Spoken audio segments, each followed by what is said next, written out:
You're about to miss the most important planting window of the entire year. While your neighbors are hibernating indoors, scrolling through seed catalogs they'll never order from, January is when actual food security gets built. Not in spring. Not when the garden centers are packed. Right now, when nobody's watching. Here's what nobody tells you about January planting. These 14 crops aren't just vegetables you stick in the ground. They're insurance policies. Plant them this month, and you're looking at harvests that'll carry your family from March all the way through next winter. Miss this window? You're stuck buying groceries like everyone else, watching prices climb while your garden sits empty for another month. So let's get into it. 14 crops. 1 month. A year's worth of food security. And yeah, some of these are going to surprise you. Crop number 1. Garlic. Wait, garlic in January? Isn't that an October crop? For most people, sure. But here's the thing. Nobody mentions in those pretty gardening books. January garlic planting is your insurance policy against October's chaos. Life happens. You get busy. October comes and goes. Suddenly it's January. And you're thinking you've missed the boat entirely. You haven't. Garlic planted in January still works. It won't be as massive as October garlic.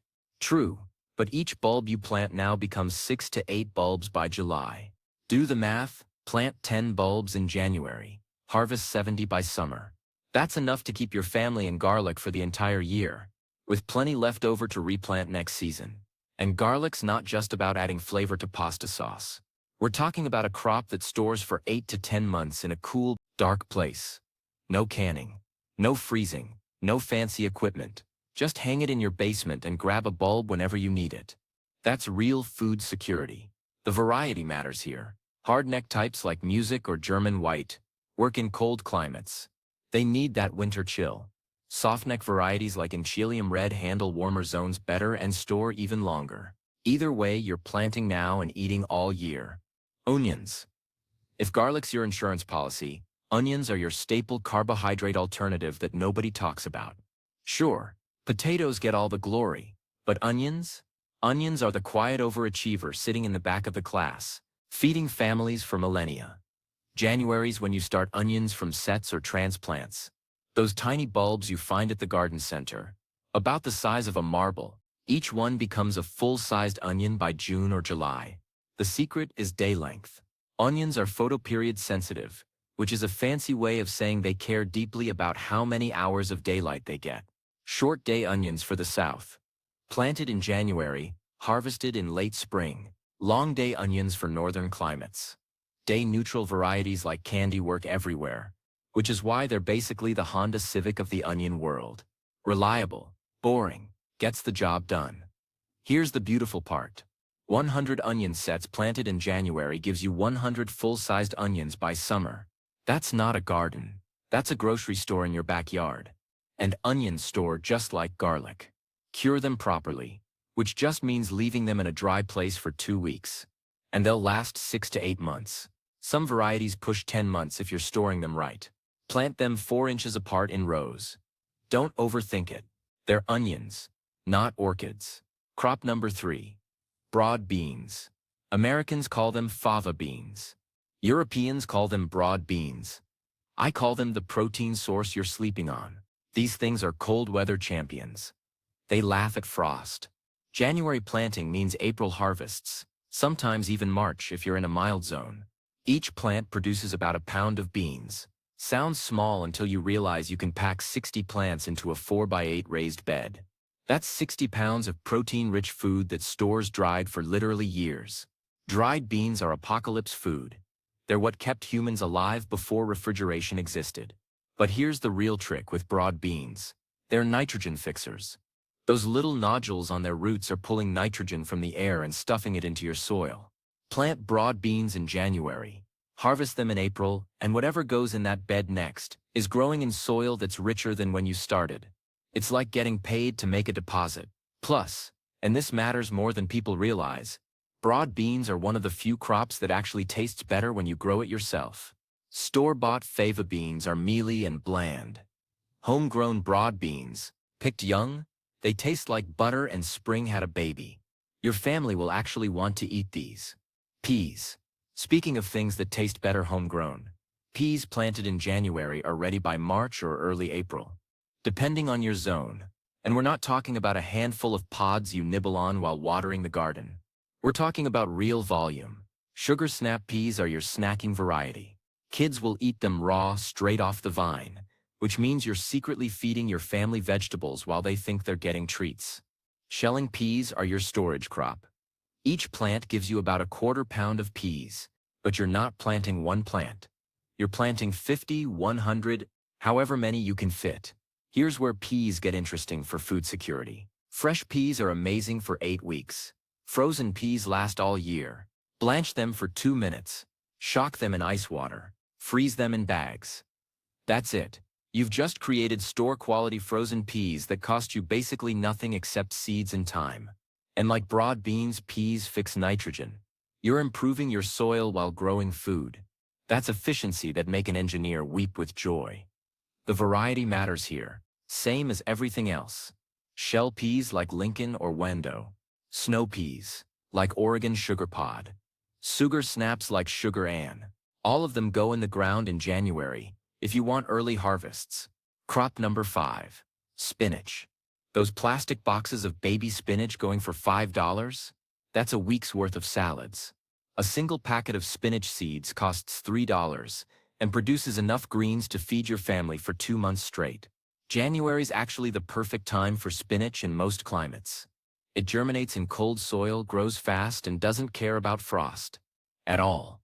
I've harvested spinach with snow on the leaves. You brush off the snow, the spinach is fine, you make a salad. Nature is weird like that. The trick with spinach is succession planting. Don't plant all your seeds at once. Plant a row in January, another row 2 weeks later, another row 2 weeks after that. Suddenly you've got fresh spinach from February through May. That's 4 months of continuous harvests from one crop. And when it finally bolts, which it will when the weather warms up, you're not losing food. You're gaining seeds. Let a few plants go to seed.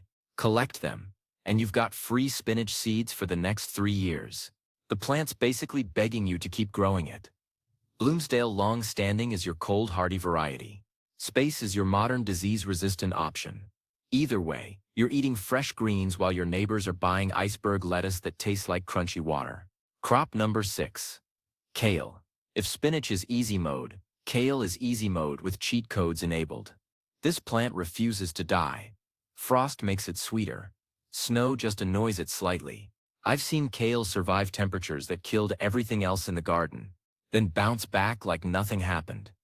Plant kale in January and you're harvesting by March. But here's the beautiful part. Kale doesn't die after one harvest. You pick the outer leaves, the plant keeps growing. You pick more leaves. This continues for months. One plant can produce 5 pounds of greens over a season. 20 plants gives you 100 pounds of kale. Now, I know what you're thinking. Nobody wants to eat 100 pounds of kale. Kale chips exist and they're delicious. Second, kale freezes perfectly for smoothies. Third, and this is important, when food gets expensive or supply chains get weird, your family's going to be real happy about that 100 pounds of kale in the freezer. Lacinato kale, also called dinosaur kale, is your best variety for cold planting. The leaves are less bitter than curly kale, and it handles frost even better. Winterbore is another cold champion variety. Both laugh at winter. Crop number 7. Carrots. Carrots are the crop that separates gardeners who talk from gardeners who eat. Everyone wants to grow carrots. Most people fail because they plant them at the wrong time or in the wrong soil. January planting in mild climates, or starting them indoors for transplanting in cold zones. They store in the ground. You don't harvest all of them at once. You harvest what you need, when you need it. The rest stay in the soil, acting like a root cellar you never had to build. In really cold climates, mulch them heavily, and you can harvest carrots through winter. And carrots are calorie-dense compared to leafy greens. A pound of carrots is about 200 calories. A pound of spinach is about 100. When you're feeding a family, calories matter. Carrots bring real energy to the table. Nanty varieties like Scarlet Nanties work everywhere. Chantenay types handle heavy soil better if you've got clay. Danvers varieties store longer. Pick based on your soil and storage needs. But get them in the ground this month. One more thing about carrots. Kids who refuse to eat vegetables will often eat carrots. Something about the sweetness tricks them into thinking it's not a vegetable. You're welcome. Crop number 8. Potatoes. Wait, potatoes in January? Absolutely. If you're in zones 8 through 10, January's your potato planting month. Zones 6 and 7 can start them indoors in containers. Then move them outside in March. Cold climate gardeners in zones 3 through 5. You're planting in April, but you should be chitting your seed potatoes now. Chitting means letting them sprout before planting. Leave your seed potatoes in a cool, bright place for 6 weeks. By the time your soil's workable, they've already got a head start. You're not really planting in January, but you're preparing in January, which counts. Here's why potatoes matter for food security. They're calorically dense. 1 pound of potatoes is about 350 calories. They store for months in a cool, dark place without any processing. And each seed potato you plant becomes 10 to 15 full-size potatoes by harvest time. Plant 10 pounds of seed potatoes. Harvest 150 pounds of food. That's real weight. That's feeding your family through winter with actual substance, not just garnishes and side dishes. Yukon Gold is your all-purpose variety. Kennebec handles disease well. Russet Burbank is your storage champion. All of them need to go in the ground or into growing containers this month if you want summer harvests. Crop number 9. Lettuce. Lettuce is the crop that proves you don't need acres to feed your family. A 4x4 raised bed planted densely with lettuce produces enough salad to feed 4 people for 6 weeks. Plant 4 beds in succession 2 weeks apart, and you've got fresh salads from March through June. The trick is choosing the right varieties. Head lettuces like Iceberg are a waste of space and time. They take forever to mature and give you one harvest. Leaf lettuces like Red Sales or Black-Seeded Simpson grow fast, produce continuously, and taste better anyway. January lettuce goes in the ground or into cold frames. If you're in a cold climate, a cold frame is just a box with a clear lid that traps heat. You can build one for $20 with scrap wood and old windows. Suddenly, you're growing fresh lettuce in February while your neighbors are buying that sad, wilted stuff from the grocery store. And here's the food security angle nobody talks about. Fresh vegetables are the first things that get expensive or scarce when supply chains break down. Lettuce, tomatoes, fresh greens. They're all trucked in from far away. Your January lettuce planting means you're not dependent on California farms or Florida fields. You're eating from your backyard. Crop number 10. Turnips. Turnips get a bad reputation because people's grandparents boiled them into mush and served them with nothing but salt. That's not the turnip's fault. That's culinary abuse. Fresh turnips, harvested young, roasted with olive oil and herbs. They're sweet, tender, and your family will actually ask for seconds. Plant turnips in January, and you're harvesting by March or April. They're fast growers, typically ready in 40 to 60 days depending on variety. And both parts of the plant are edible. The roots store well. The greens are delicious cooked like spinach or eaten raw in salads. Here's the storage secret with turnips.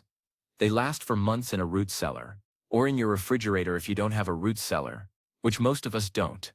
Brush off the dirt, cut off the greens, store them at near freezing temperatures. They'll keep until summer, easy. Purple top white globe is your standard variety.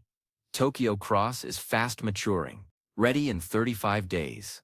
Hakurei turnips are the fancy salad variety that restaurants charge $12 for. Grow your own for pennies. Crop number 11. Radishes. If turnips are the misunderstood crop, radishes are the gateway drug to gardening. They germinate in 3 days. They're ready to harvest in 3 weeks. You can plant them, forget about them, remember them 3 weeks later, and boom, food. But here's why radishes matter for this list. You plant radishes between your slower-growing vegetables. Harvest the radishes, and suddenly the slow crops have more room to spread out. You're getting food out of empty space that was going to sit there anyway. And radishes mark your rows. Plant radish seeds mixed with carrot seeds. The radishes sprout first and show you where your row is. When the carrots finally germinate, you harvest the radishes, free row markers that you can eat. Cherry Belle is your classic red radish. French breakfast adds some sophistication. Daikon radishes are the storage variety, lasting months in the refrigerator. All of them handle cold planting. All of them grow so fast they barely notice frost. Crop number 12. Cabbage. Cabbage is the crop that kept Northern Europe alive for centuries before refrigeration. There's a reason for that. Cabbage stores forever. One head of cabbage in a root cellar lasts 4 to 6 months. Made into sauerkraut, it lasts years. January cabbage starts indoors in cold climates, goes directly into the ground in mild zones. Each plant needs 18 inches of space, which sounds like a lot until you realize each plant produces a 3 to 5 pound head. That's real food. That's coleslaw, sauerkraut, stir-fries, soups. That's meals for weeks from a single plant. And cabbage is one of the most calorically efficient crops per square foot. Denser than lettuce. Easier than root vegetables. More productive than most fruiting crops. You want food security? Plant cabbage. Early Jersey Wakefield is your fast-maturing variety. Ready in 60 days. Copenhagen Market is your storage variety. January King handles cold better than almost any other vegetable. The name's not subtle about its planting time. Crop number 13. Broccoli. Broccoli's the vegetable everyone wishes they liked more. Good news. Homegrown broccoli tastes nothing like store-bought broccoli. It's sweeter, more tender, and doesn't have that weird sulfur aftertaste. January broccoli transplants go outside in late February or March, depending on your zone. Each plant produces one large central head, then multiple side shoots for weeks after. One plant can give you 2 pounds of broccoli over its lifespan. 20 plants feeds a family of 4 for months. And broccoli freezes perfectly. Blanch it for 3 minutes, shock it in ice water. Freeze it in bags. You've got frozen broccoli that's better than anything you can buy. And it lasts a year in the freezer. Calabrese is your classic variety. Belstar handles heat better if you're in a warmer zone. Waltham 29 is cold hardy and productive. All of them need to start this month for spring harvests. Crop number 14. Parsnips. Parsnips are the forgotten root vegetable that deserves a comeback tour. They look like white carrots. They taste like carrots bred with celery and sugar, and they're one of the best storage crops you've never heard of. Plant parsnips in January, and you're not harvesting until fall. They take their sweet time, but that long growing season means enormous roots packed with calories and nutrients. And here's the magic trick. Parsnips improve with frost. The cold converts their starches to sugars. Harvest them after a freeze and they're almost candy sweet. Parsnips store in the ground just like carrots. Mulch them heavily and dig them up whenever you need them through winter. Or harvest them all at once and store them in damp sand in a root cellar. Either way, they last months. Hollow Crown is your standard variety. Gladiator is more disease-resistant. Both need deep, loose soil and patience. But that patience pays off with roots that can weigh a pound each. That's serious food from one seed. So there you have it. 14 crops. 1 month. A year's worth of food security starts right now, in January, while everyone else is waiting for spring. The beautiful part? You don't need to plant all 14. Pick 5. Pick 7. Whatever fits your garden and your family's eating habits. The point isn't perfection.